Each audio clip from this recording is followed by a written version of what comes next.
Racikan Berita 1. Saya ikut ya dalam sebagai status pengunjung ya melihat sidang di Komisi Informasi Pusat ini. Dari dua kasus ya, khususnya walaupun satu kasus tapi ada dua termohon ya, dalam hasil ada putusan sela terhadap Polda Metro Jaya dan pihak UGM yang melanjutkan proses permohonan terhadap kasus di Polda Metro Jaya. Ini saya kira kita sangat prihatin sekali bahwa masalah kesalahan teknis administratif yang dilakukan oleh pihak kepolisian, Polda Metro dan pihak Mabes Polri ternyata membawa konsekuensi hukum. Gitu ya. Konsekuensi hukumnya adalah putusan sela gitu. Yang semestinya gitu kan kesalahan teknis administrasi di pihak termohon itu harus membawa konsekuensi hukum yang lain, bukan putusan sela, tapi adalah tindak lanjut berupa penghukuman. Gitu kan. Setiap instansi yang memiliki kesalahan itu harus dihukum. Kenapa sekarang yang dirugikan pemohon? Gitu kan. Malah pemohon harus melakukan lagi pembuatan ulang, gitu kan, permohonannya. Walaupun diberi kebebasan, boleh menambah item tuntutan petitumnya atau pihak pemohonnya boleh ditambah, artinya diberi kebebasan seperti itu. Tapi sebenarnya bukan itu masalahnya. Masalahnya kesalahan orang lain termohon yang terkena hukumnya malah pemohon.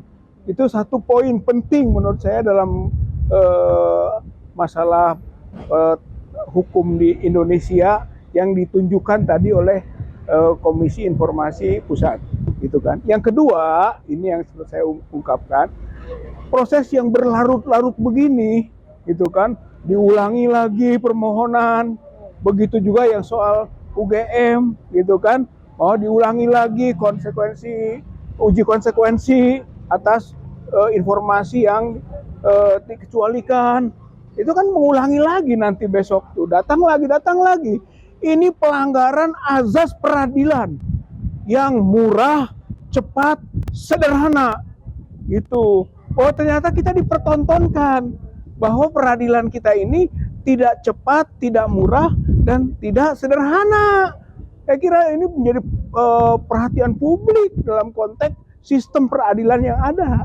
Oleh karena itu sebetulnya majelis peradilan di bidang apapun, termasuk di Komisi Informasi Pusat ini, ya KIP-nya pusatnya ini kan dalam proses peradilan nih, harusnya punya sikap yang sama juga.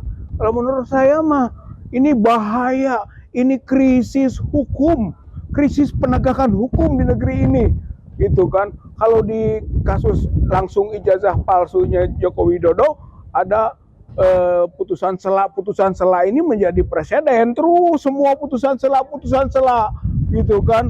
Bahkan NO need on verklar, gitu kan, pengadilan tidak berwenang, yang berwenang siapa? Akhirnya menjadi pertanyaan. Akhirnya ujungnya ini menyembunyikan dari kebenaran material bahwa ijazah Joko Widodo palsu. Itu baik kepolisian, Mabes maupun pihak Polda, atau juga termasuk UGM, gitu, yang sekarang sedang diotak-atik oleh Komisi Informasi Pusat ini, gitu kan, itu adalah proses penyembunyian informasi publik bahwa ijazah Joko Widodo yang palsu itu terus dicari-cari jalannya untuk bisa akhirnya dibuat mengambang, gitu. Saya kira ini yang bisa saya tanggapi atas bacaan dari proses peradilan yang tadi menyangkut Polda Metro Jaya dan UGM. Saya kira itu. Tadi kan UGM berkesan seperti nggak siap. Apakah itu memang betul nggak siap? Saya kira UGM itu selalu memproteksi. Jadi walaupun sudah diberi oleh pihak hakim majelis bahwa ini jangan hanya konteks Jokowi, umum saja, sampai begitunya.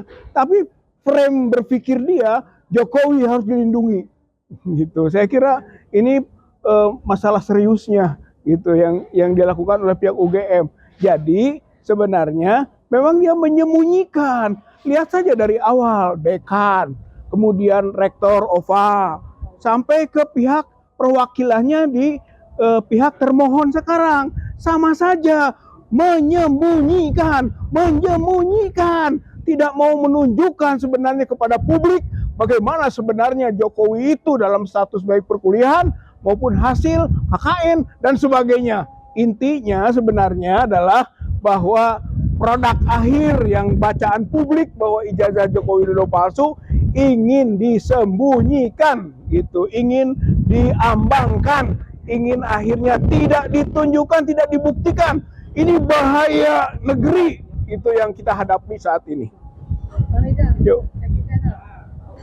Kan ada isu nih sekarang, katanya jadinya Jokowi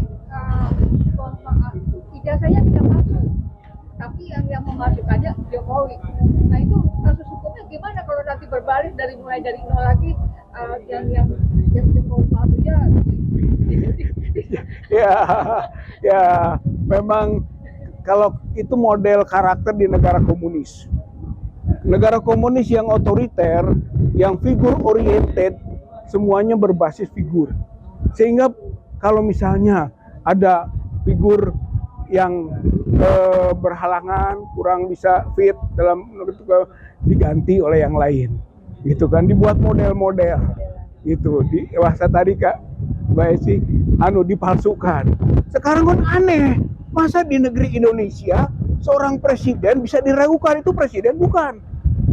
Ini bagaimana negara Pancasila yang harusnya transparan bisa memunculkan isu-isu cloning, gitu kan? Itu modelnya negara komunis itu. Itu pemimpin negara otoriter begitu. Kalau negara demokrasi, gitu kan, negara yang transparan tidak begitu. Apapun adanya seorang figur presiden, itulah dia tampilkan apa adanya. Sekarang sampai begitu kita dibodohi ini. Rakyat dibuat bimbang. Jangan-jangan itu bukan Jokowi yang sebenarnya. Yang palsu bukan ijazahnya, tapi Jokowinya. Akhirnya kita dibuat kacau, confused kita ini. Inilah kita sebut model negara komunis kalau yang seperti ini. Sikap TPO sendiri dengan adanya kasus simpulkan dapat terserah kemudian. Ya ini kan rangkaian. Kalau menurut saya rangkaian. Jadi yang pertama Bambang Tri, kemudian diadvokasi oleh TPUA, kemudian TPUA juga melaporkan ke Bareskrim, kemudian muncul Roy Trismon Tifa, itu kan sebagai ahli yang membantu proses berikutnya. Kemudian sekarang masuk lagi kasus di Komisi Informasi, gitu kan, ini Bon Jowi. Ya, Bang Jowi. Jadi ini jangan dilihat masing-masing. Ini dilihat rangkaian kesatuan yang ujungnya akan mendukung lagi statement Bambang Tri, yaitu benar gitu tentang ijazah Joko Widodo baik tingkat SLTA, SLTP maupun tingkat perguruan tinggi palsu. Itu akan ke sana nanti ujungnya. Benar juga apa yang diperjuangkan oleh TPUA. Kenapa TPUA gigih gitu kan memperjuangkan mengenai status ijazah Joko Widodo. Benar juga pandangan ahli tadi gitu kan, dan benar juga sekarang gugatan di Komisi Informasi untuk membongkar dokumen-dokumen Joko Widodo yang ada di UGM maupun di Polda.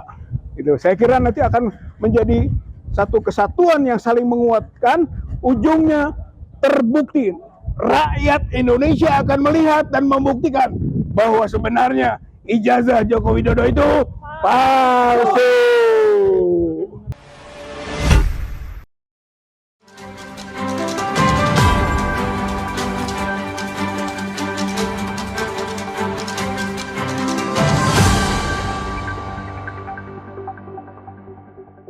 Racikan Berita 1.